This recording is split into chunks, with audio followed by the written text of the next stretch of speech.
कल हंगामा हुआ था, इसके बारे में क्या कहेंगे आप? पारा पारी पूछा जाएगा। ले लो, एक कागज ले लो, कोई ये कागज ले लो बस। देखिए, जो हम युवाओं को छोड़ने की बात कर रहे थे,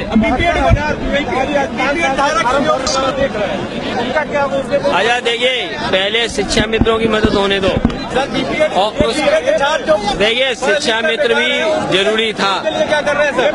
अभी शिक्षा मित्र हमारे हैं और शिक्षा मित्रों को हम लोग समाहित होना करना शुरू कर दिया है। अब वो देखा जाएगा, लिख के दो, फिर देखा जाएगा। आजाद, लिख के दो, देखा जाएगा। हमारे कार्यक्रम है, तुम्हें यही नहीं पता?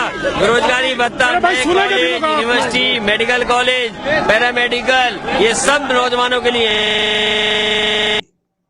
हमने तो बनाया नहीं, हमने अपनी पीड़ा रखे, हमने अपनी मांग को रखा वहां पे कि हमारे साथ न्याय किया जाए। हम अल्प वेतन भोगी, वेतन नहीं मानदेय भोगी हैं। उस समय 3500 पाते थे, लगातार शिक्षण कार्य कर रहे थे, शिक्षा व्यवस्था से जुड़े हुए थे, और उस समय तक पूरा समाज, पूरा मीडिया, पूरी सरकार में बैठे लोग, चाहे वो पक्ष के हों विपक्ष के हों, सबने ये कहना शुरू कर दिया था कि शिक्षा मित्रों के भरोसे विद्यालय चल रहा है, और वो पूरी तरह से सच्चाई थी।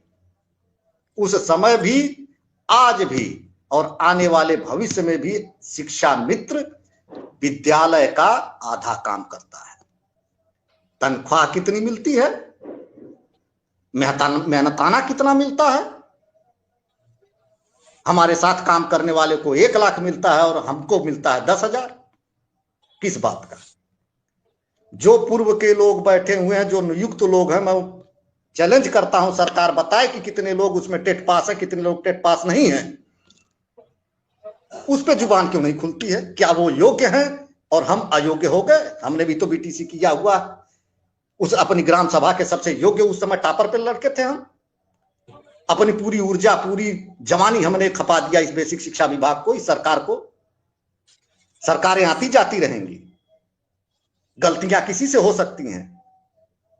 मैं कहता हूं पूर्ववर्ती सरकार ने गलती किया तो गलती माननीय कल्याण सिंह जी ने जब मुख्यमंत्री थे तो उसको भी गलती माना जाए कि उन्होंने नियुक्ति गलत किया। हमको बैठाने वाले माननीय आदरणीय कल्याण सिंह जी, उन्होंने ही हमको नियुक्त किया। उनकी महत्वाकांक्षी योजना उस सरकार की उस समय की थी।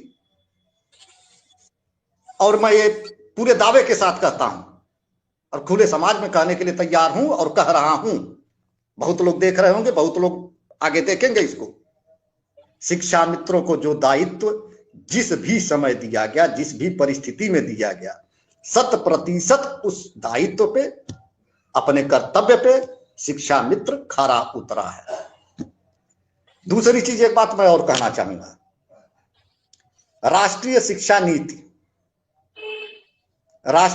नीति का निर्माण जब हुआ, संसद ने किया, वो पूरे देश में एक समान लागू करने के लिए किया गया था।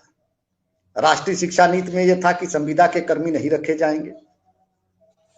आज हमारी बात हो रही है मानदेय बढ़ाने की, जिसका न धाक का पता न पात का पता, कब बढ़ेगा, कैसे बढ़ेगा, कौन बढ़ाएगा, कोई किसी को शुद्ध जानकारी नहीं है। चाहे आप लाख ऑडियो डाल दीजिए हमारे ग्रुपों पे, लाख बरगला लीजिए, लेकिन स्पष्ट किसी को नहीं पता। उसके लिए मैं क्षमा चाहूंगा। क्यों? जब भी